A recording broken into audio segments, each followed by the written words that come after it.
You're listening to the Geriatric Mamas podcast with Jessica Rosé and Sonia Tapley.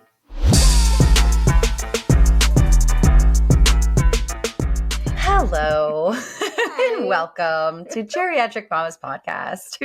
We're finally together and we are a little hungover, I think, a little delirious and trying to figure out how to set shit up, and we decided to just go ahead and hit recording and or hit record and figure this out. And the mic is literally in Sonia's face. Here we are. And here we are. We got this. We're matching. Okay. We're matching. For those that can't see, we are both decked out. We are very October. Very October. Which is great because in a couple of days it's Halloween. So we're living it up right now. We may or may not be going to a pumpkin patch. In a little bit. I mean, not to get pumpkins. Let's be real. It's just for a little photo shoot. We're going to a pumpkin patch to pick out pumpkins. And then we're going to go. We already have the pumpkins. We're going to a pumpkin patch to get cute photos to make it look like that's what we did. And then what are we doing after the pumpkin patch? We're going to go carve the pumpkins that are already at home that my parents got for cheap at the grocery store. Whoa. This is all making sense. Yeah. Mike was like, do I find a pumpkin patch where we carve at the pumpkin patch? No. All we're doing is literally just going, because so Hayden is obsessed with Spookly, that movie Spookly that we talked about a few episodes back of all fun fall things to do. Yes. And every time, because we were listening on repeat. I don't know what I had to tell you. Did you know that he's obsessed with Spookly? Oh no, I had no clue. You had no idea. So every time he sees a pumpkin, he just points to it and he goes, spooky, spook. Or he doesn't do the L. He just goes, spooky. And he just assumes all pumpkins are spooky. And so I just thought he'd love the pumpkin patch. Like, let's go see where Spookly lives. And he would just love it. And really, it's just for a photo shoot. That's great. That's good. They'll look really cute. Annabelle has a flannel all laid out and like a blue vest to go with it. Hayden's wearing his like green... It has like an orange zipper that matches this. And then it's like a green like zip up thing. This part's green and then the sleeves are like cream. And then he has like tan shoes. That'll be cute. Yeah. So they'll be super cute.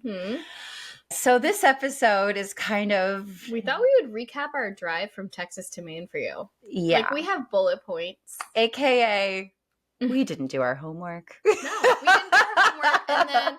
I have a cold. I have like a really bad cold, and for some reason it made me dizzy. So when I was trying to do the outline, I was just like staring at a moving computer screen, and I was like, "How about I just lay out our trip in bullet points?" Yeah. So that's what we're gonna do. See if people like it, because everybody's asked us 1,000 times how the drive was, and we just will give them little bits and pieces because we can't remember everything.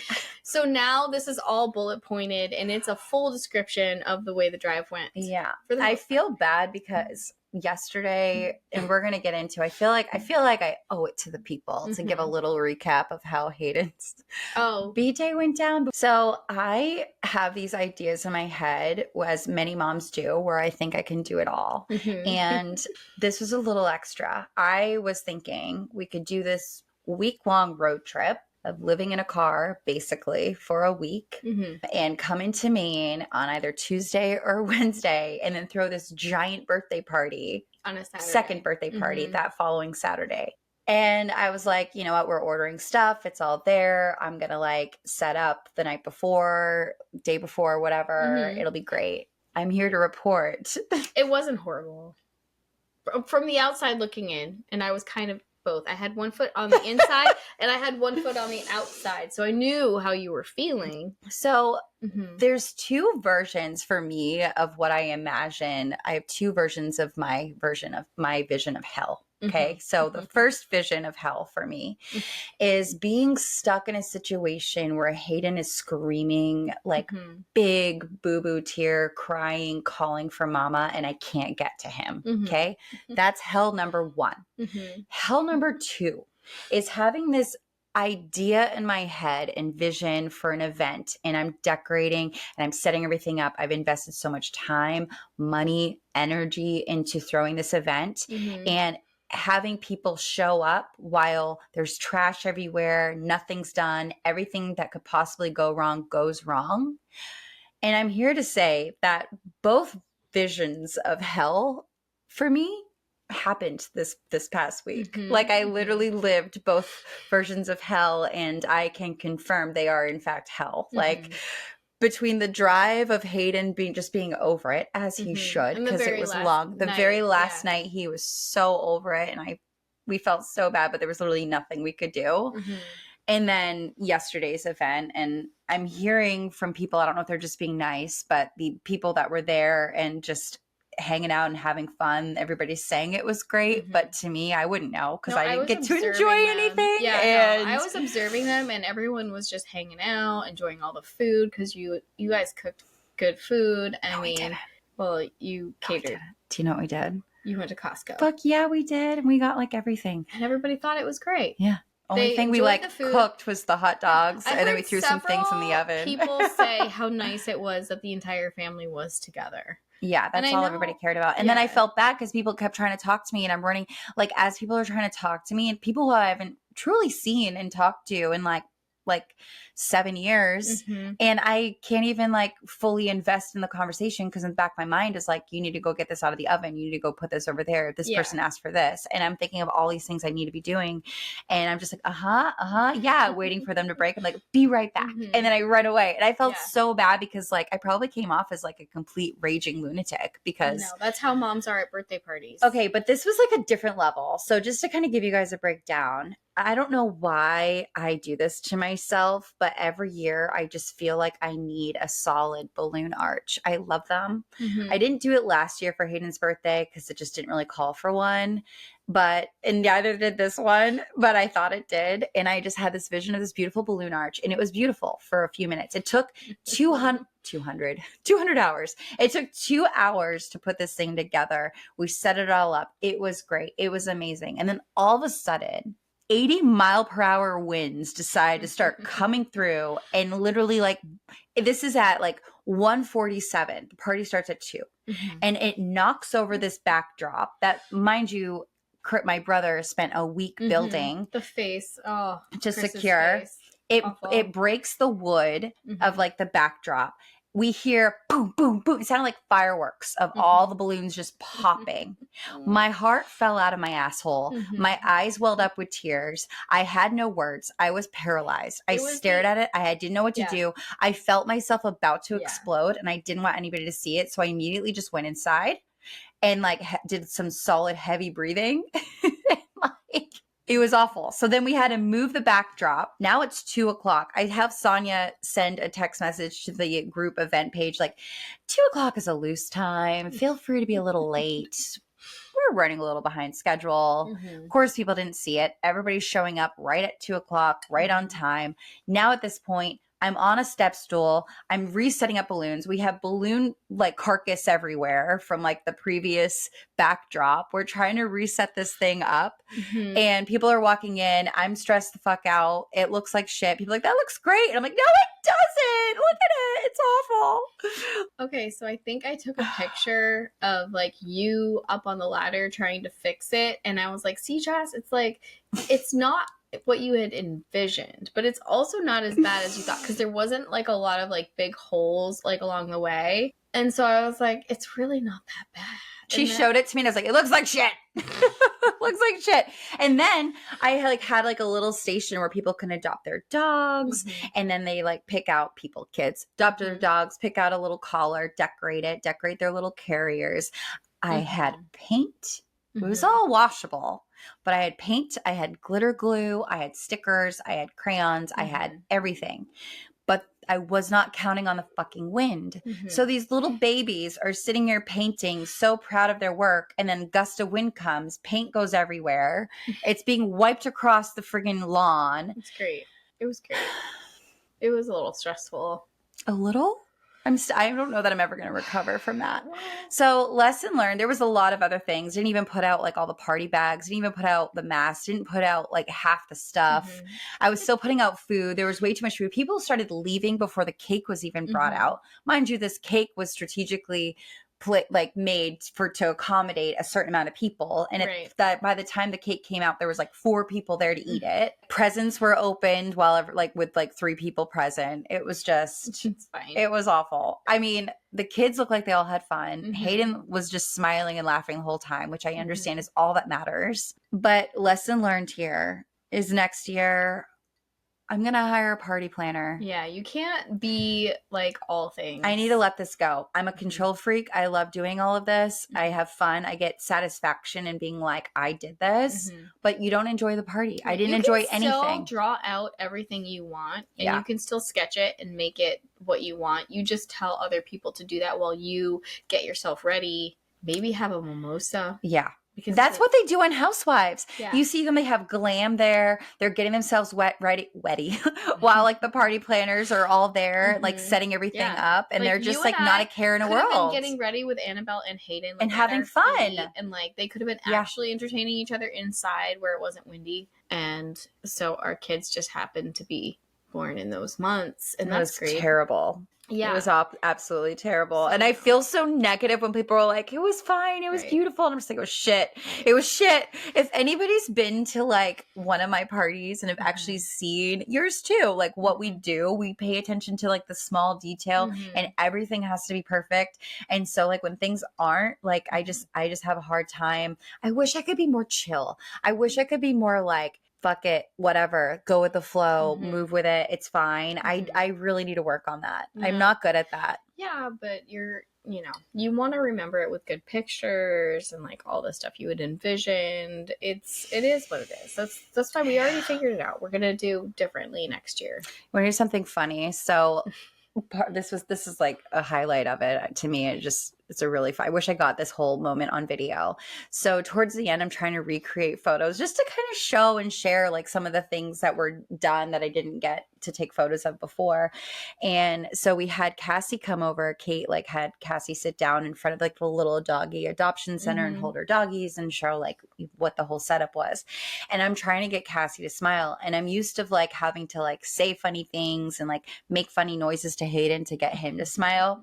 So I go with my tongue, and then Cassie immediately goes like copies me, and I was like, oh no. And then I open my mouth wide like a crazy person, like ah, and then she like did the same exact thing. I'm like, okay, that's not working. And then I go booger, and she goes ew, and it makes like an ew face, and I was like, and I'm thinking to myself, well, if you think booger's ew, then you're gonna think poop is ew. So what do I do? And then Kate goes smile pretty, and she goes cheese, like the most adorable, perfect smile. And I just look at Kate like, oh, and I just felt like it was like hashtag boy mom versus girl mom over here, because I'm like, it was like, oh, I didn't know all I had to say was smile pretty, and it was gonna be this most adorable face. Like, okay, never mind. I need Kate to work with Annabelle on that. So good. Mamas, I love a full and silky texture in my face creams because they feel so healing and comforting to my dry, thirsty skin. Well, the award-winning, best-selling, lightweight moisture release water cream by Honest Beauty called Hydrogel Cream refreshes and cools my skin on application and leaves a dewy finish. As I mentioned on the Hope episode, Kathy's Story, I love mixing Hydrogel Cream into my foundation for a healthy looking glow. Infused with jojoba and squalene to help hydrate and soothe thirst, plus 2 sizes of hyaluronic acid to help soften and firm, reducing the appearance of fine lines. Honest Beauty's Hydrogel Cream will provide a beautiful glow for very dry skin. We're leaving the link below in our show notes. Drink up, mamas. Mamas, I want to have rosé all day, have fun, and let myself live a little without feeling drunk or feeling hungover the next day. So I treat myself by adding rosé tinted glasses to my sparkling water or lemonade. If you're like me and you're looking for calm daytime energy while feeling alert, present, and uplifted because, well, you're a mom now. Adaptogenic and antioxidant-rich ingredients make rosé tinted glasses from Apothecary great for those battling feelings of stress and looking to curb signs of aging with improved skin tone and moisture. Its tincture format makes it easy to drop wherever you're making it. It's perfect for busy working moms, busy stay-at-home moms who are looking for mood and energy support on the go. We're leaving a link below and in our show notes. So cheers, mamas. Well, should we get into what, led up to this a horrendous birthday party disaster the week leading up to how we got here. Yeah, let's do it. Okay, so as Sonia said before, this episode we're going to be talking about our trip from Texas to Maine. And let's just say that while it had some beautiful moments to it, it was definitely one of those things where we had all these ideas of like it was definitely a Insta versus reality experience, I would say. It had some highlights, but I feel like we shouldn't recap this. We should just get into it and let that be the recap. Yeah, here we go. So, Sonia, do you want to start with the first moment? We're basically Sonia bullet pointed the whole trip, and we're just going to kind of go through it. So we were getting on the highway, like the very first thing, and Jess is like, this isn't the way. Like, why is it making us go this way? I wanted to stop at Buc-ee's, which is like this big, huge, I know a lot of people like know what Buc-ee's is, but it's like this big, huge, like festive gas station where there's like everything Texas or the state that it's located in, and like it's fun. They have good food and well, certain things are good. So anyway, she wanted to go to Buc-ee's before we left and like get Hayden a stuffy and, you know, say adios or whatever. Well, it took us in the opposite direction of what she normally goes, and then we happened to need to stop for some reason, and we ended up coming across another Buc-ee's, and this was before we were even out of the Dallas area, so it was kind of perfect. So we stop, we go to Buc-ee's, we do the thing. I'm hungover AF and also like just not feeling well, but I decide it's a good idea to get a taco. The one blip of time where she starts feeling better, she's like, you know what sounds good right now? A taco from a gas station. Yeah, I think that's exactly what I need right now. Jessica got a burrito. I've been hurling yeah, but I wasn't the one that was like hurling. No, but you got a burrito. My burrito was actually pretty good. Yeah. I will say. So we eat it in like the parking. I eat my taco in the parking lot because I didn't really want to eat on the drive. And Jessica's like, we're trying to get back on the highway, and we like had to go around like a circle, I think. And then like it was very unclear where the turn was, like where we had to get on. Yeah. It was awkward. So everything looked like one ways to me. And then it's like I have this giant trailer that's bouncing everything around. Yeah. So it was like, I don't know where to go. So we miss the part where you get back on the highway, and we figured it would be no big deal. Like we would definitely be able to turn around anywhere, but you can't really just turn with the trailer. Like you really have to turn wide and be strategic. It can't be like on a hill, especially not a dirt road hill. It was like a small, like 5x8 on like a small GLA 250 Mercedes. So the whole situation was just sketchy. Not good. Yeah. So we're going down this little road that we don't have any choice but to be on. And I look to my right, and there's a sheriff van that's clearly empty in an abandoned building parking lot. So it's cute. It's really cute. It's like, if you could just take a moment and envision the fact that we're looking at an empty sheriff van in an abandoned, rundown building to my right. And then, on the side of a really skinny skinny dirt road with bumps and like and we are potholes the only other sign of life. We're the only other sign of life in this particular area. So we're freaking out because we don't see a spot to turn around, and then we realize I can't back up, so I have to turn around. There's no backing this bitch up. Like it's straight forward or tipping over. Those are my options.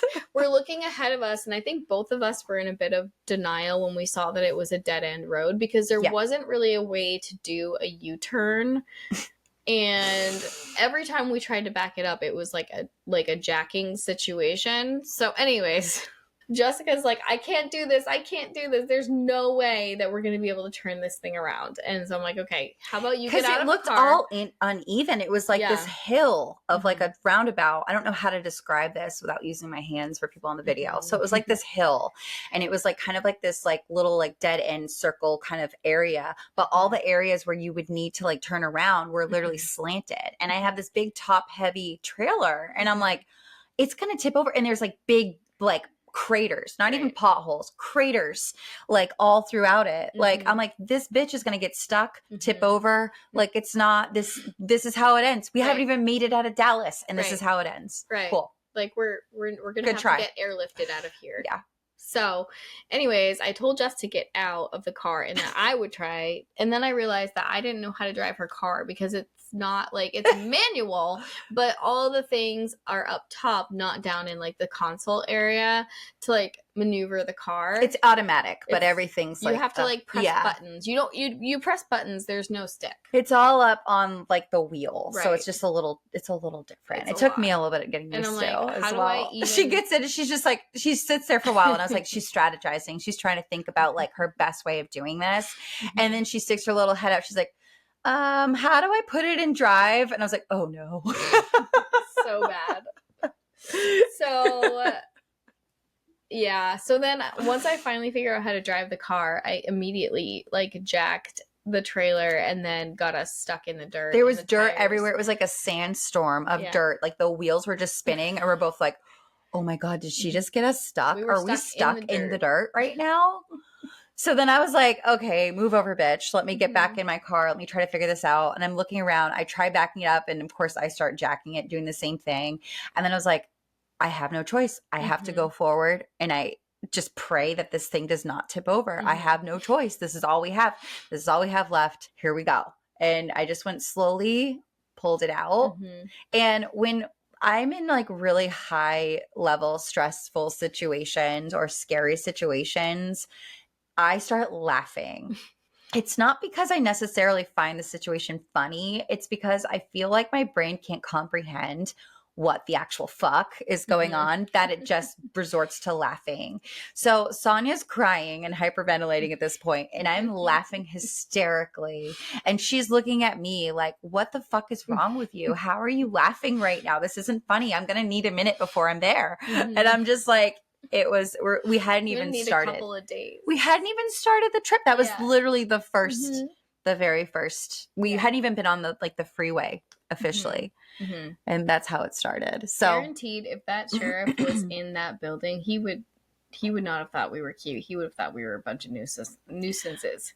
I feel like by the looks of that van, it wasn't a real sheriff. It was just a fake sheriff who... Yeah, I feel like that's like the start of like the Chainsaw Massacre or something. For sure. Absolutely. For sure. And like, I felt like we needed to drive, like once we got out of that situation, I just wanted to like drive 80 miles an hour to get away from it. So we get on the freeway and we're driving and we're mapping things out. And it's like, great, we're going to make, we are leaving like later than normal, but we're going to make like decent time because this is what the GPS says and this is what we have to do. And as we're driving, we realize that there's I thought it was a suggestion on the trailer that said 55 miles per hour is suggested. When you have a trailer on the back of your car, you're technically only supposed to go 50 to 55 so miles. So I realized that it wasn't a suggestion. It's actually for real. It's actually a very firm 55. So anything over that, you're bouncing. Unless the road is completely smooth, you're bouncing all over the place. Right. And in a tiny little hatchback, it's really offensive. Let's just say crossover. Like I still can't accept that it's calling hatchbacks. Listen, it was sold to me as a crossover. Okay. They were like, and I'm hanging on to it. She believes us when we say it's a crossover. What is a crossover? Is it between it's supposed to be an SUV body on a car. Oh, okay. It's a fucking hatchback. I know, guys, but I'm literally just going to call it a crossover because it's so upsetting. So anyway, we realize now that the reason why we're not shaving any time off. Time is adding to the end of this thing. Right. It'll be like 4 hours, like 4 hours left. We're like, okay, cool. 5 hours left. We're like, what the hell? How did that happen? I mean, first we were like, oh, it's the time change. We're changing. We're going to be like hitting the time change maybe.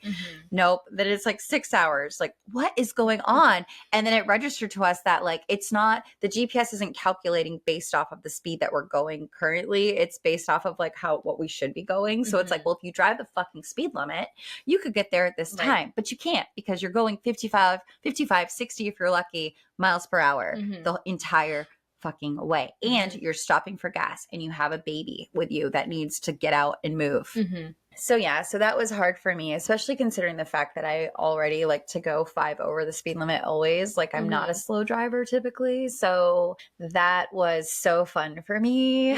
Yeah. And literally like anything over 55, like they're not they're not lying. Like Mhm. that was tested. That was Right. proven and tested. That was not a suggestion. Like my whole car. And I'd have to slow down and wait for everything to stop bouncing. Mm-hmm. To be preemptive, I had told everyone that we weren't going to probably get back until Thursday because I was just like, I don't know like how long we're going to stop for when we stop. And then I was thinking to myself, do I have to text them and tell them we're not getting back until Friday? That's what I was thinking.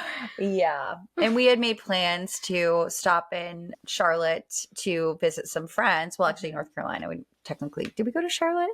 Was No. that in Charlotte? No, No. we just went to North Carolina to see friends. And so we were supposed to get in late Saturday night, but because everything just took so long, we didn't actually get there until Sunday. So it was like every time, like I would tell people like, oh yeah, we'll be there around this time. And then Sonia would quickly correct the chat, and she'd be like, well, actually we'll be there closer to this time. And I'm like, oh, you're so negative. What the hell? She's like, I'm going by what's actually happening, and that's not real. Don't look at that. I'm like, I feel like it's gonna be real. I'm gonna make it real. But then every time I try to make it real, we'd nearly die and go off the road. So I couldn't make it real. We were catching air. Yeah, seriously. And speaking about dying and going after the road, the freaking semis. Oh, the semis are awful on the road, especially at night. It's like they're not like rested, or if they're trying to beat a certain time or whatever, they're literally almost running over you. And they get right next to you. It's like they see that they're passing you and they suddenly just drift into your lane. Right. Just enough to like barely touch you as they're going like 900 miles per hour. And you're just sitting here like hanging on for dear life. Right. Like, please don't. It was me. awful. Yeah, there's a lot going on with the tractor trailer trucks. Like some of them were really polite and like they kept kind of as much distance as they could given the amount of space we both had. And then there were others that were just all up in your lane as they're trying to go by you, and it was really scary. And I have big anxiety about that. Oh, I know. I saw it firsthand. Yeah. Screaming. Like, huge anxiety. Like every time a truck comes by, I'm like, And okay, that's helpful. I didn't tell Jessica the reason until like we were in like a calm traffic jam situation. So yeah, that comes later. One point, like we were driving through Arkansas, and this was, I don't know, it was probably like 12 o'clock at night.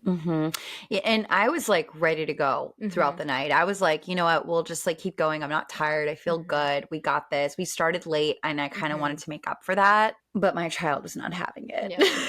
Hayden, he was done. He started to get really upset, and he didn't really want to sleep in the car. No, which I don't blame him. I get it. Yeah. And then like, so he started to get upset, and at one point, I don't know, he quieted down a little bit. I don't know if he was like entertained by the movie or whatever. And my phone starts ringing, and it's my neighbor, like 2 doors down. And she never calls me late at night. In fact, we just officially exchanged phone numbers not that long ago. We just kind of been communicating through back door or front door as needed. And so she was calling me in the middle of the night, and she was saying that her dog was acting extremely unusual, not feeling well, kind of lethargic, not very responsive. And of course I wasn't home, but she assumed I was because, you know, my car was there. And she was like, can you come over and just make sure that I'm not going crazy? Sure, be right there. Yeah, so I was like, let me call Mike. And so I called Mike, and, you know, he's all disoriented because he was sleeping. And so he goes over and checks, and, like, the dog was a little bit more responsive. Things were okay. So I get off the phone because he's going to go check on the dog, and everything is, like, fine as far as I know.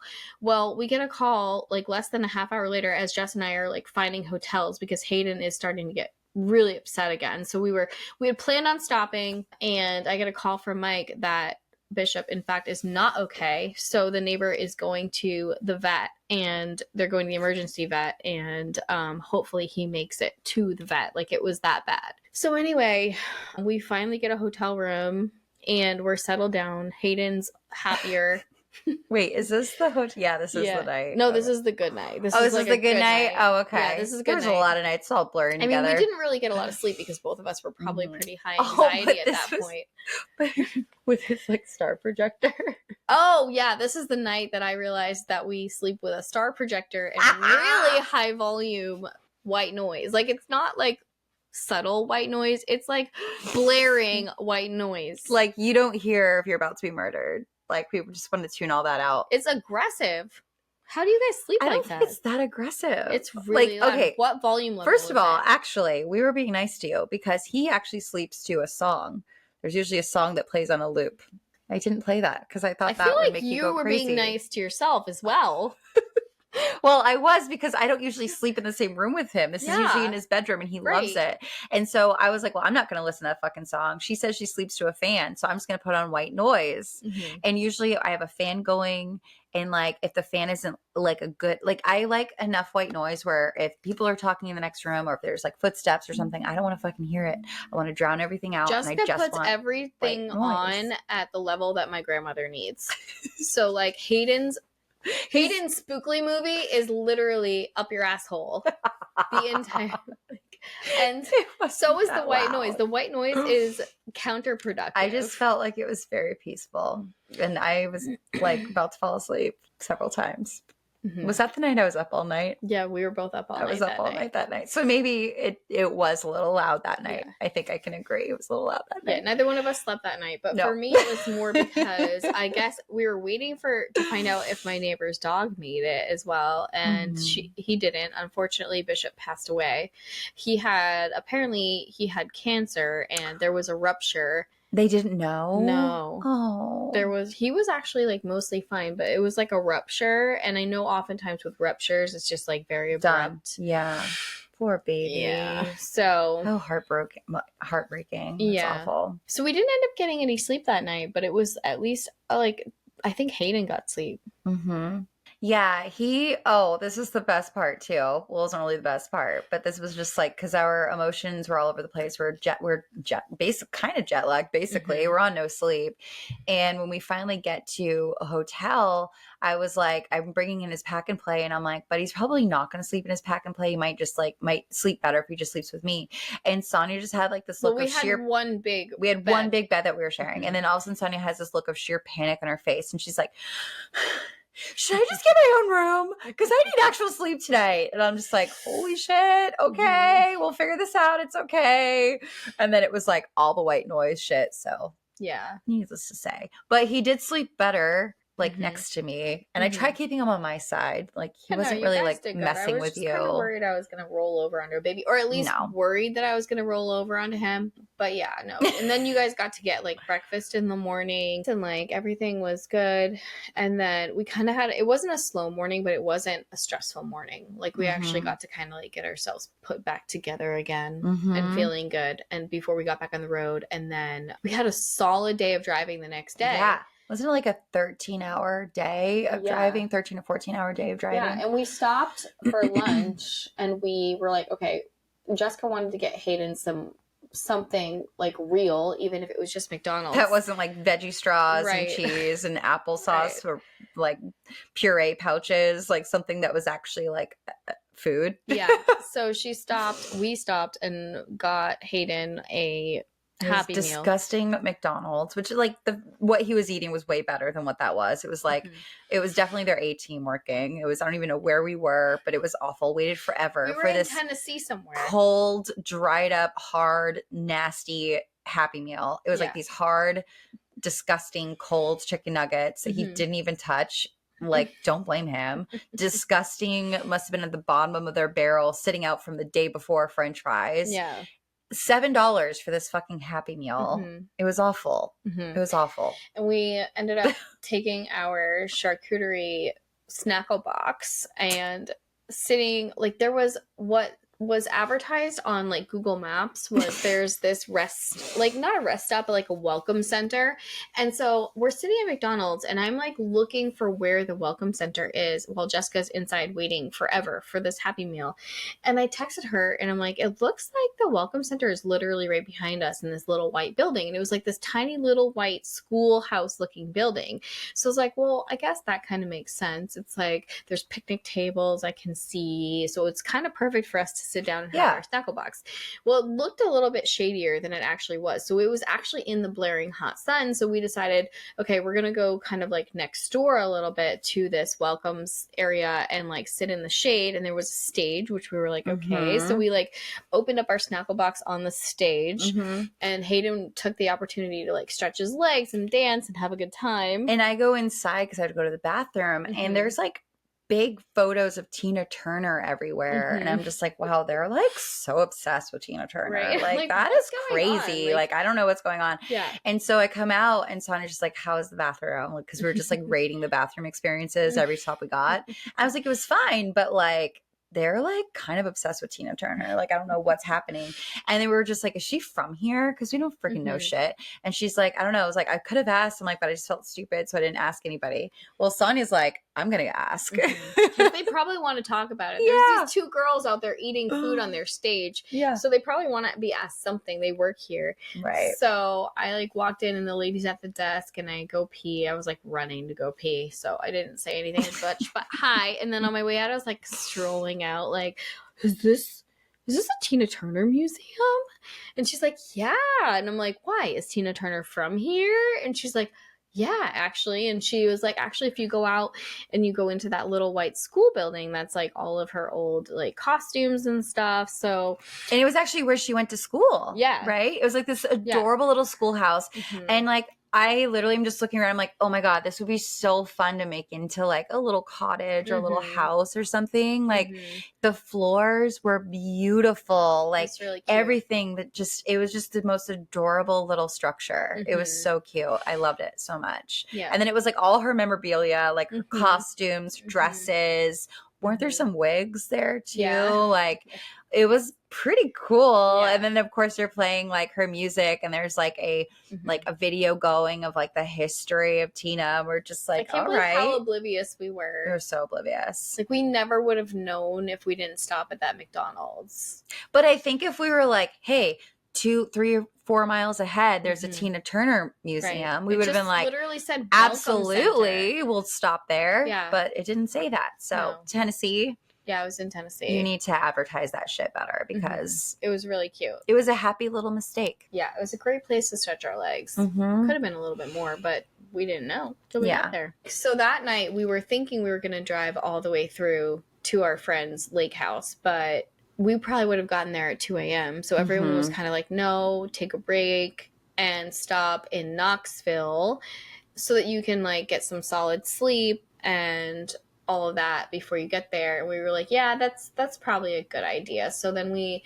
were like, okay, let's find something to eat before we hit Knoxville. And then we'll get to Knoxville like probably around 12 at night or whatever. And that will be decent timing. So we tried to stop in Nashville to go to Chili's with a trailer and quickly discovered that cities are not built for trailers. No. Well, to my defense, so I was one that suggested Chili's because I feel like all the times I've gone to Chili's, it's been connected to, been in some kind of shopping plaza. So I was picturing like it's near a Target where there's a giant parking lot, or it's near a Lowe's, like the giant parking lot or whatever. So that was my thought.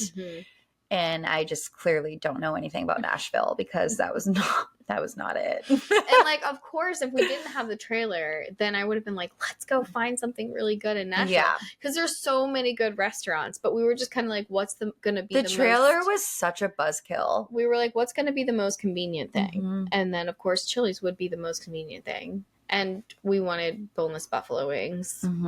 But that didn't happen. I wanted boneless buff balls. And I couldn't get them. It didn't happen there. So then we get back on the road finally after like almost there was more that happened there, but we're just gonna skip over that. Yeah, there were some people who weren't happy that we were there, and then we had to wait. Yeah, it's a long story. So anyway, Sonny was directing traffic at one point, screaming at people. It's all right. It's fine. Got back in. I'm like, can you please just let us through? just because we have a trailer and we can't back it up for you, so you're stuck. Yeah, we're not going anywhere. So you're stuck there. You're gonna let us go. You're stuck unless you let us go because we can't back it up. And this is really sketchy. Yeah. So anyway, we get back on the highway and I start searching Targets so that we know we have a place to park where we're not gonna have to back up the trailer or get into Which was really smart, by the way. Yeah, that was your idea. Oh. It was? Yeah. Oh my God, I'm so smart. Yeah.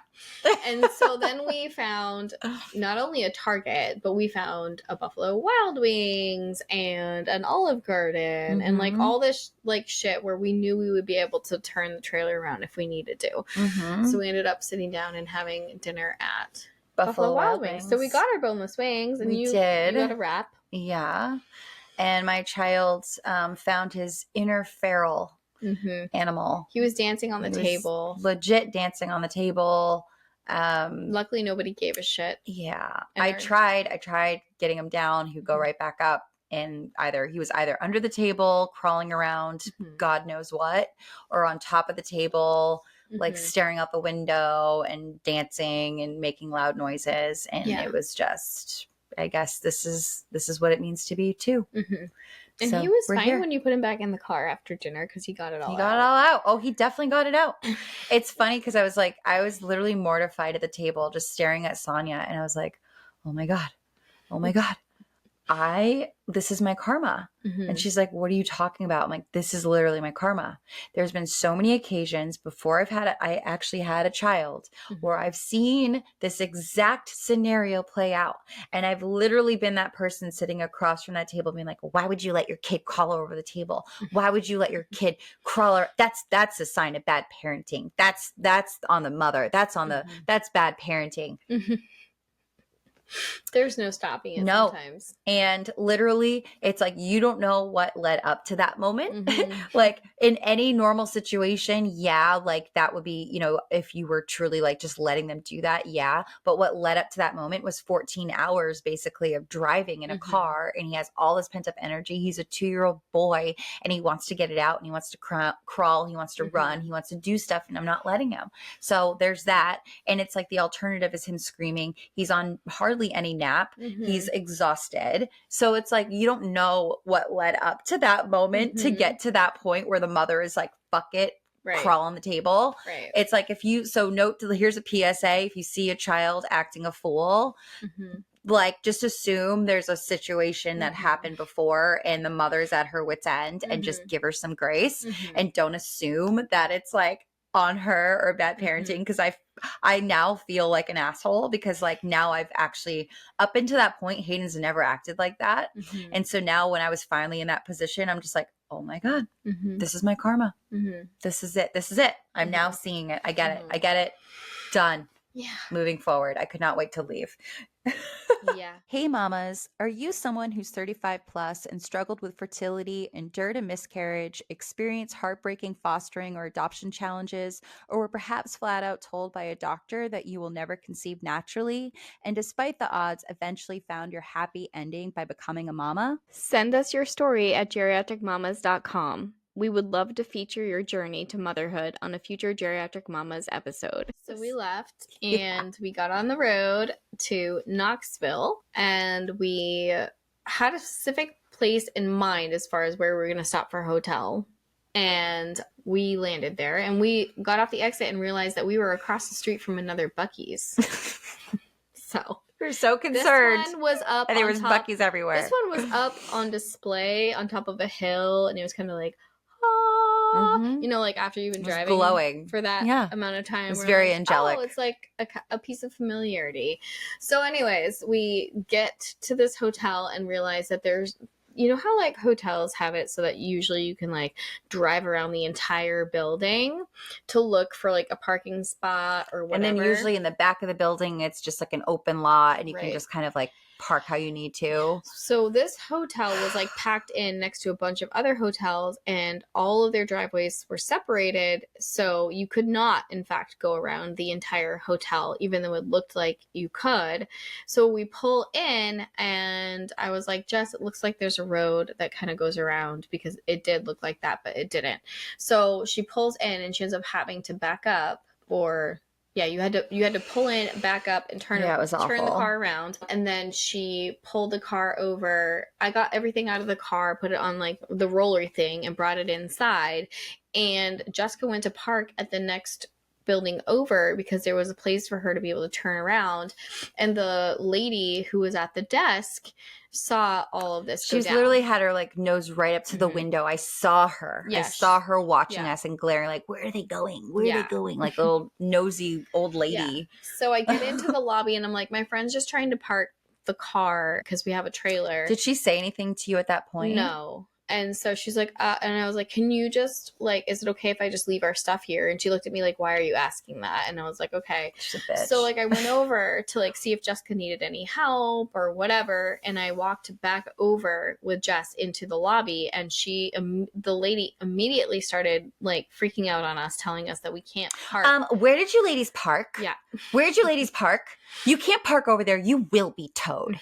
And I'm like, first of all, lady, I'm like, they would tow an entire trailer. It was midnight with a toddler who had just shit Not himself. even, yeah, it was actually like, wasn't it like 1 a.m.? It was close to 1 a.m. It was 1 a.m. and we had a 2-year-old who had just gone to the bathroom. Yeah, he literally shit himself. He had shit in his diaper. It Yeah. smells like shit, as you imagine it would. And she's literally here coming in hot. Where'd you park? You can't park there. They're going to tow you. And I'm like, it's literally an entire trailer. We're going to be here for maybe 4 hours. Like, I'm like, can we just get checked in so we can change his diaper and then we will move. We will figure out a situation. She's like, well, there's parking spots in the back. You guys can just park in the back. And like, we're like, but we have a trailer. Yeah, we're so like, there's no parking for a trailer. We Right. need room for a trailer. There's not enough space for the trailer. I can't back up. I need to be able to pull out. She literally goes all the way outside, walks all the way down in the back with where all the parking is, just to confirm that she's quote unquote right. Mm-hmm. She comes back. There is parking back there, by the way, but I understand you don't want to back up. So I guess you can park in the front right here. Just stay close to whatever. And Son and I are just looking at each other like, is this real life right now? Like, I actually had to beg her to park in that area. You did. I was like, we need to park somewhere where we can turn around. So can we please pull the car up as close to the mailboxes as possible so that other people can get around us? She's like, well, as long as other people can get around you. We just said that. Yes, bitch, confirmed, done. And like you had made it wasn't that, it was like the message was good. Mm-hmm. It was the delivery. Right. So like if that truly is a thing where they're at war with the other hotel and they get pissed when who parks where or whatever, and you're going to get a fine, you're going to get a ticket, you're going to get towed or whatever. If it truly is a thing, I appreciate knowing, and I am glad that she told us. However, you have to be nice. Be nice. And you see 2 girls with a child at 1 a.m. Clearly, we're there at 1 a.m. not because we want to be. Right. It's because we've been on the road. We're tired. We literally just told you that he shit himself and we would like to get checked in as quickly as possible so we can change him and get him comfortable. And she's taking her sweet ass time. It felt like it was the longest. It was deliberately the longest check-in. Yeah, she wasn't of making my entire things life. Easy. She wasn't making things better for us in the hospitality business. It was awful. She was making things as hard as she could with a smile on her face. Yeah, it was awful. So we get into the room and we had our charcuterie snackle box and we were bringing that in so we could possibly snack on it and also preserve it in the refrigerator overnight. So Jessica's changing Hayden's diaper, which yes, it was stinky. It wasn't anything I'm not used to because I also have a 2-year-old. And so like, I mean, well, 3, she's 3 now, but I had a 2-year-old at one time. Like, I get it. I fully, like, it's not the most disgusting thing for me anymore. Right. You're used to it. But so I'm like changing Hayden, all of a sudden I hear like dry heaving noises. And at first I thought it was because of the diaper. And I start laughing and then I look up. And what I was doing was I was trying to get the snackle box into the refrigerator. So I opened the refrigerator to check it. And this flood of disgusting smell hit my face as soon as I opened the refrigerator, and I was like, I can't handle this. I can't handle this. Punched in the face with pure death. I was like, I can't handle this, but let me just check the freezer to see if I can put the ice packs in the freezer. Because we're not putting the snackle box in the fridge, but we need to see if we can keep the ice cold. So I open the freezer, and there are 2 dead flies belly up. Like, belly up, well preserved because they're frozen. And the smell of the refrigerator and the vision of the flies and then Jessica changing Hayden's diaper, I immediately, there wasn't much for me to throw up at that point because I hadn't eaten a whole lot given the fact that my stomach was just so hungry from. But of all things to throw up, Yeah, buffalo tenders probably doesn't feel nice. So I immediately ran for the bathroom. Like, I basically had to dive over our luggage cart to get to the bathroom fast enough to try to like handle the dry heaves, which thank God were just dry heaves. But oh my God. Yeah. And then Jessica was like, I couldn't stop laughing Jessica just was because like, the vision of her, like, I'm just like, it was awful. It was a lot. There was a lot happening. I don't know what died in the refrigerator before the flies. But anyway, so Jessica was like, well, it looks like we're going to have to get a new fridge then. Oh, yeah. And I was like, at this point, it's pushing 2 a.m. She still has to move the car. And Hayden wasn't exactly going down anytime soon. And he was going to be pissed that she had to go move the car. And so she's like, I care more about sleep than fucking pepperonis. And I just like start laughing. And I was like, okay, done. Noted. She's like, got it. Valid. That's probably BRB. valid. Gonna go move the car. So then, did we get sleep that night? I don't know. We got like maybe 3 hours. Yeah, we got some sleep. Mm-hmm. And then we hauled ass the next day. To Buc-ee's. We got to Buc-ee's for breakfast that morning. Mm-hmm. We got some stuff. We loaded up on like everything. All the necessities. Yeah. Which included Celsius chips.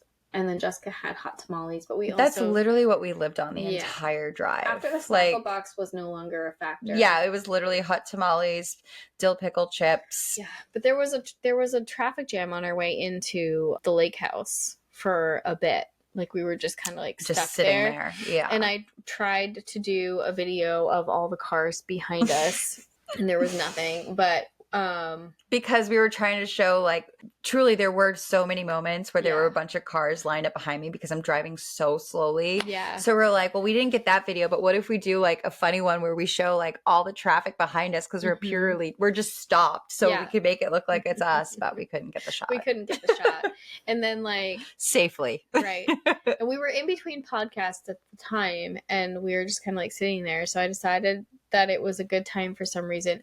Or Jessica worked it out of me why I was so scared of tractor trailer trucks getting so close to us. Well, this bitch is like screaming every time a tractor trailer passes us. I hear, ah! And I'm like, can we not? Close. Like, what is happening? I get it. I see them. Like, I don't know what to tell you. I have to be on the road. They were so close. But then she explained herself. Yeah. No, I had a coworker in my old job who was out for a year, and nobody knew why she was out until like she came back, and like we each got to talk to her individually, and she told us she was on her way to like one of her visits, one of her stores, and a tractor trailer truck was going around her and went to pull back into their lane and clipped her, and she went like her car went flying into the woods. And she like rolled over so many times, and she ended up with a brain injury that she had to take an entire year to recover from, because you can't, like, it just takes a long time for the brain to heal.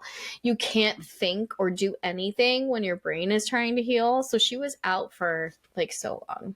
And you were saying too that like, because I was like, how do you like not think? And she couldn't watch movies. She couldn't be on her phone. Do anything. She literally just had to stare at a wall. Mm-hmm. You just stare at a wall. That's awful. And like I have a family member who's going through brain cancer and kind of had the same thing where like after surgery you can't think. So like just staring at a tree, like staring out the window at a tree or like whatever until how long? Until you go in and the doctor's like, oh, it looks like your brain is healing really nicely.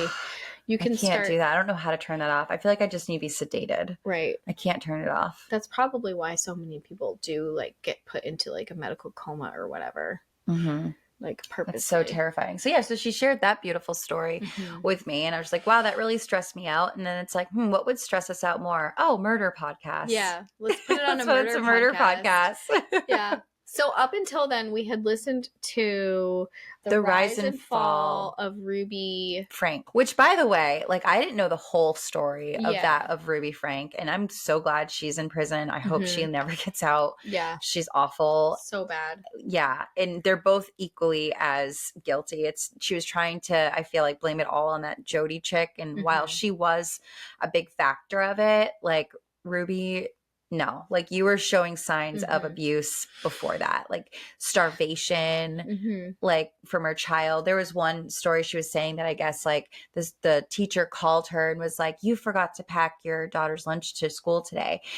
So can you please bring her a lunch? And she goes, well, actually, she told me that she packed her lunch this morning. So she's just going to have to go hungry. And then she was like, hopefully nobody there gives her a lunch or shares food with her so that she can learn her lesson. And she's like, I'm sure that it would, what did she say? How did she word it? This wording pissed me off. She's like, I'm sure it would relieve the teacher and make her more comfortable if I were to bring her a lunch. But that's not going to happen. So she's just going to have to go hungry. And we were listening to, we're like, what? Like, and that wasn't even, that was the minor thing of what, and like this child was what, 8 years old, basically. Like, it's not like, you know, it's a 19-year-old person. Like, are you kidding? Yeah, it was pretty bad. Yeah. And then we started listening to Scamanda, and I think we were kind of on that. Scamanda was good, but it was like everybody talked in a monotone voice, and it kind of took a lot to lead up. Like they really spent a lot of time building up the story. And so it was just going for what felt like a long time, but it was like, it was still good. Like we don't want to give up on it because it was a great story, but we're just like, can we get to like, because it was putting us to sleep. Like it was literally like, it literally was like a bedtime story. We had to have extra Celsius, extra sugar. And it wasn't like we've said like 3 times now, it was an amazing story. It's just the monotone voices that everyone was using that made us like calm to the point where we could have fallen asleep. Everybody had a very soothing monotone voice, it felt like, and it was just like, okay. And they were actors, so they could have probably not been so monotone, but it's they probably could have like put a little pep in their voice for us. And then Sonia found, after Scamanda was done, we needed more to listen to. Our journey was not finished. So Sonia found, it's called Your Own Backyard. Oh my God. We still have more to go on that one. Yeah. So that one's like that one's good. It's like we think murder mystery. A girl went missing and they're still trying to find her remains and what exactly happened. But they pretty much know, like, you're going to hear the whole story if you listen to it. It's amazing. It's really good. It's very well produced. Yeah. Overall, it's just, they really like hook you. They do a really good job with like the interviews and the build up. It's not too much build up. And I think that was our issue with Scamanda. Still amazing. Highly recommend it. But not when you're trying to do a long road trip where you stay alert, because it's not good for that. But they just took so long to build up, I feel. And there's a lot that happened, so I understand why. But with Your Own Backyard, they kind of just like jump right into it. Which it's really good. Like, and then the podcast ended up being part of the investigation because he did such a good job with it that they've started using it, and you'll hear why. It was so useful, because like you would think maybe a podcast like 20 years later after the situation might not be as useful, but you'll understand the whole story once. But it's so good. There's a lot of podcasts that are literally solving murders. Like, I forgot his name, but he is part of Wondery. He does the whole Without a Trace. I forget his name. Payne Lindsay, that's his name, and he solved the case of Teresa. I think it was the one where was it in Alabama or Georgia? I don't know. But anyway, he's solved, I think, 1 or maybe 2 cases. And there's been other podcasts that have done the same. So it's really uncovered, because it's a really good place to lay all of the facts out on the table. You're hearing all of like the everybody's voices in one place, and then you get all the internet sleuths and people that are involved, and they just start going to town and working their magic, and then suddenly things are solved. And it's funny because when we finished up that, I turned to Sonia, because it's like, we have a lot on our plates, right? Like we're just surviving at this point with everything we have on our plates. And I look at Sonia and I'm like, oh, we should find a murder to investigate and do a murder podcast. Well, we already have one. We have a murder, but it was just funny that it's just like, of everything else, she just stares at me like, yeah, somebody should do that. No, I actually said you should do that. Yeah. I said you should do that because I think that you're passionate enough about, like, I could definitely be like your wingman and be on there for like, but I have so much on my plate. There's people I need to reach out to about it, but the murder we're referring to is still it's an ongoing technically investigation. unsolved, Mhm. even though there's speculations of who did Mhm. it. It's just need to line up the facts, but it's the Ashley Olette Yeah. case that happened. She was in my class Mhm. and I was a sophomore, and looking back, you know, we felt so grown up at the time, but like we were only 15. We were just Mhm. babies.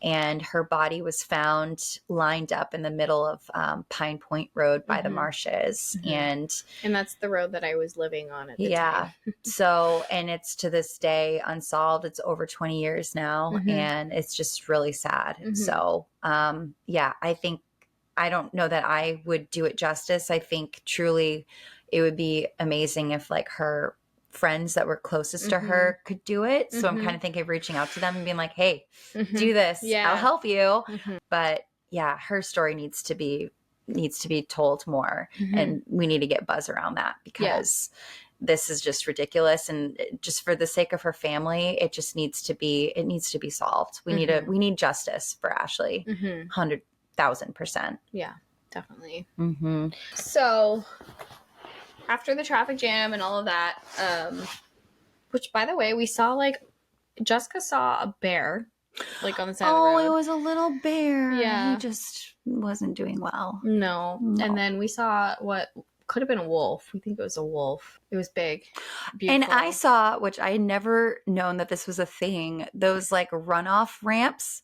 Oh yeah, you know how like when you're on the mountain, when you're in the mountains and like you're going down a big slope and it's like 2 lanes, one going one way, one going the other.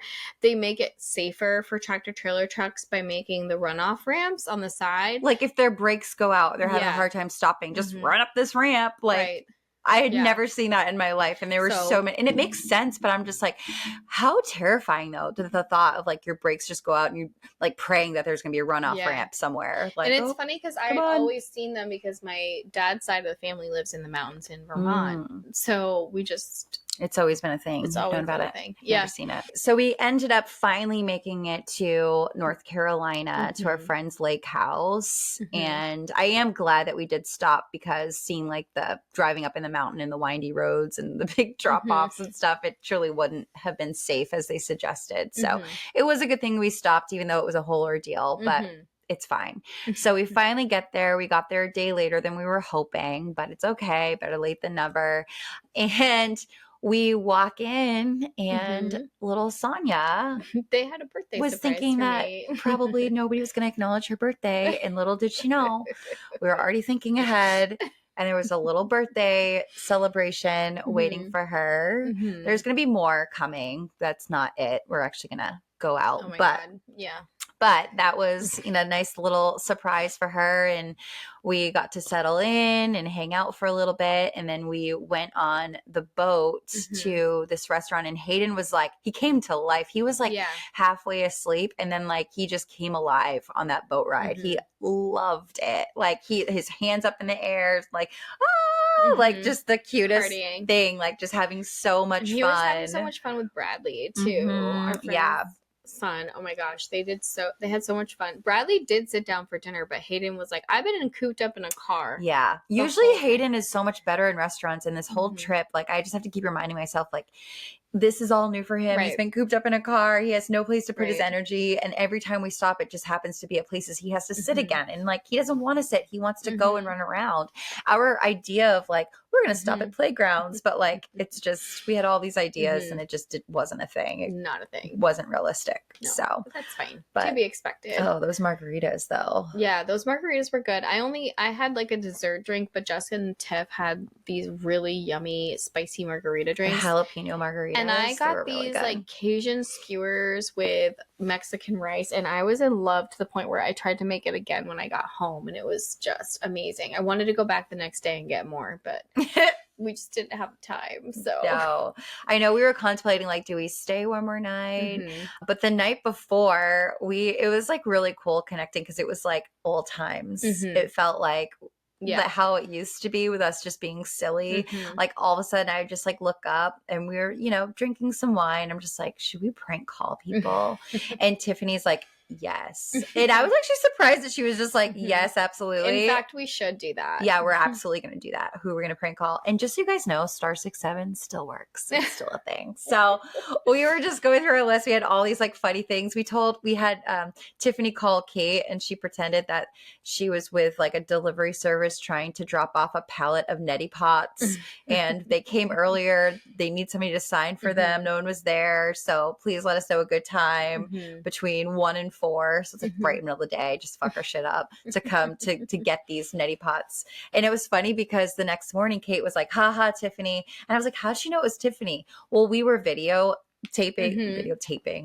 We were You're a millennial videos. one. We were doing videos. And so I replayed the video, and like, she didn't try to disguise her voice at all. It was absolutely 1000% Tiffany. And I'm just like, okay, well, there goes that. It was so funny. I'm wondering how all the other people did, because we really only got feedback from Kate. Yeah, I know. And then I called one of our friends and I tried telling her that I was part of Amazon Fulfillment Center and just wanted to inform her that we were going to be delivering an 18-inch brass scrotum and we needed someone to sign for it. And then I start laughing hysterically because like, what the hell, right? And then I tried correcting myself and be like, oh, I'm sorry. I just, excuse me, I didn't mean to chuckle. It's not every day I deliver a scrotum of this size before. And and then I just like lost it. And I like, it was funny though. So, but she's getting this voicemail of like, what the hell? I did disguise my voice a little bit though. So she might not fully know who it is. And it's not like I talk to her all the time on the phone. So I might have got her. That might be why I haven't received a text message of like, what the hell is this? No clue. Yeah. She's like, what is going on? I know. And then we called somebody else to try to tell him that he has chlamydia. Yeah. Yeah. That one also ended in laughing as well. So basically they were all a fail, but it made us laugh. Yeah, I don't know if he knows. They might have done, because honestly, like I have some voicemails I haven't checked, especially if it's like unknown. I just kind of like let them go until finally like my voicemail's like full. I'm like, who is this? And then I listen. I'm like, wait, what? Who is that? What is this? Sometimes we don't clear out our inboxes. So there's a chance that maybe they haven't they haven't listened to them yet. I don't know. Like a month from now. So it was us. We did it. If you got a mysterious call and you were pranked, it was us. Yeah. So that was fun.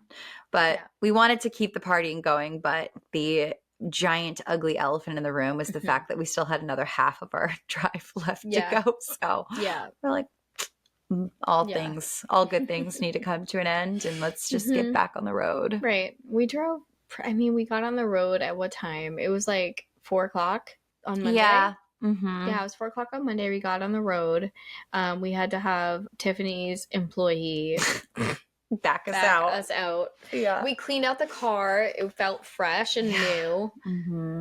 And we had learned that we need to keep all of Hayden's immediate necessities like with us, even the multiples, so that we could like hand them back. So we got all organized. And less is more in the car. Less is a lot more. Yep. And so everything was like easily accessible and we felt really good. So that was nice. And we got on the road and we made really good time. I think we drove until like almost 2 a.m. It wasn't really that eventful because we were listening to the new podcast, the Your Own Backyard. We had started that and we were just like making good time. Yeah. And we stopped at a hotel that was like the best hotel stop. I would say it was definitely the best out of all of them. And we had plenty of parking. And the lady was really nice. So nice. So it was like literally like night and day. She was so accommodating. She was so sweet. The breakfast was actually really good in the morning that they had. And so we'll give them a shout out once you hopefully remember which one it was. But it was good. So yeah. Yep. We got good relaxation and showers and all that. And then that night was the night that I found out that like when Mike came home from work and got Annabelle and all that stuff, Cheech wasn't moving. Oh, like that was the night. Right? Like Mike had called him to take him out, and then he had to go upstairs and get Cheech off the bed, and like didn't realize anything was wrong at that point. So then when he like took him outside and put him down on the ground, he just like flopped over and like didn't move. So clearly something had happened while Mike was at work, and Cheech has seizures, which cause his body to like stretch and do weird things at weird angles. And when we're home and we know, we hold him just right and like we know what he's about to do so we can keep him comfortable and also prevent anything from happening. Yeah.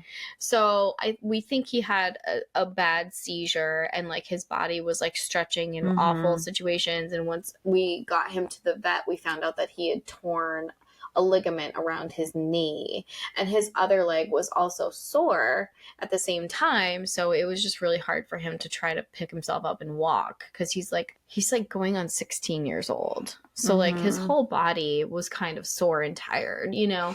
So anyways, he's doing good now. He's running around as if nothing happened. But yeah, that was really scary though. Yeah. And it's hard when you're not there to be with them. And, yeah, I was just like, I wish like and we already just had that whole situation with your neighbor. Right. So of course, like Literally, I didn't want to say anything, but that's where my mind was going, because I knew you were probably already going there too. And I'm just like, I'm not going to think about it. Right. It's going to be okay. He's going to be okay. And thankfully he is. So yeah. Then on the next day we got like moving, and we drove and drove and drove. And yeah, we started at like 10 is when we got on the road. And it was just like a good day of driving. Like there wasn't anything crazy. I know Hayden at that point was just kind of like over it. He was like, come on. Yeah. And that happened to be the longest day of driving, because like we were originally thinking of stopping just outside of New York, but we were making good timing. Yeah. So we had an entirely different idea of what we were going to do. We had like a rest stop planned for like 4 or 5 o'clock. We were going to have dinner. And then we realized we were like, at 4 o'clock, we weren't even ready to eat. We weren't Hayden hungry. wasn't hungry. We'd all been snacking on shit. We had stopped at Chick-fil-A for lunch, so we were pretty full. Yeah. So we were like, let's just keep going, because traffic around New York City doesn't look bad right now. And then it was because the GPS was taking us out of the city. It was taking us on the back side of the city. So which like, was better. Right. Like I wanted like the videos and stuff of like the city and everything, but it was actually safer, better. And I feel like maybe more of a straight shot. Yeah. Like and with the trailer, honestly, it was way better. Right. And originally it had us going over the George Washington Bridge. So I just never thought it changed. Like I thought it was keeping us in that direction. And then we realized we're going over a bridge right now, and it's a big one. So I pulled out the GPS, and it was the bridge behind New York City, but we were still going over the same river. So I was like, we are not going to go over the George Washington Bridge. We are just going over which this is good, bridge. because it's a scary bridge. It's a very scary bridge. I've survived it twice. Still here to talk about it. Yeah. It's a whole thing. So yeah, it was like, what time was it? I think it was like around midnight, and it showed that we had like just like 2 hours left or something. And I'm like, I just feel like, given where we are, we're in Massachusetts basically at this point. Like I just feel like we can just push, like just like to stop. Like I'd rather be a little tired and get home and like be like out of a hotel, out of a car, and have an extra day than to like stop somewhere and prolong it. And so we just pushed through. So it was like a 16-hour day on the road. Like it was a lot. So, and then we made it. We made it back. I brought her home, got home. Steve and Doris Golding and my brother they actually waited up. So they were all very tired, rightfully so. And they were up, and yeah. It was nice to sleep in my own bed for the most part. Yeah. I can't say that. It wasn't my own bed, but it's fine. It was nice to be out of a car, nice to be in something familiar, nice to not be in a hotel. Yeah. So Annabelle was sleeping, so she like found out the next morning that I was officially home, and she's like, "Are you really here?" Like I could feel like she was almost like, "Are you really here? Like, is that really you?" I know. I bet she was so excited that you were home. Yeah. And then I quickly jumped into party planning. Yeah. I still haven't unpacked. The downstairs is a complete disaster. I have a lot of work to do. I was like gonna set up my workstation. I need to get a desk and everything. And that's really what I should be doing today. But instead, we're going to go to a pumpkin patch and get some cute photos and then carve some pumpkins. So tomorrow when I'm bitching to you via text of like my workstation setup, just remind me of this decision right now because it's my fault. Yeah, because it's the end of October and I'll fix the final moments to do pumpkin patches. We're running out of time to do all the festive things. And I'm here and I'm going to do them. Yeah. And with that note, We appreciate you listening. Reminder, you get 20% off services at Ageless Medical Aesthetics in Westbrook, Maine with the code MAMAS2024 and a free first swim class at Goldfish Swim School in Portland, Maine with the same code MAMAS2024. You'll just need to call them to schedule your child's first visit. Thank you, everyone. All 27 of you. Just kidding. Who are listening. If that, be sure to tune in next week. Hopefully we'll have more of a structure in place. We're going to do a little glow up. We're going to try to revamp. So we're going to shake some things up. So we don't know what's going to happen. It might be more of the same. We'll see. You never know. But your support is keeping the podcast going. You can help by following, subscribing, rating, reviewing, and especially by telling a friend to listen anywhere or watch on YouTube. For more info, you can check out our website at geriatricmamas.com. You can follow us on Instagram at geriatric_mamas, on YouTube at Geriatric Mamas, Twitter at Geriatric Mamas. You got it. Twitter at Geriatric Mamas, and follow our group page on Facebook, Geriatric Mamas, TikTok at geriatric_mamas. That is so It's much. hard to say it when you have a cold. But it's hard to say anyway. If you have a topic idea you'd like us to discuss, are interested in being a guest, or simply have a funny geriatric story to tell, you can go to geriatricmamas.com and hit be a guest or send us your story. What? None. Oh. I was like, did I say it wrong? Bye. Bye-bye.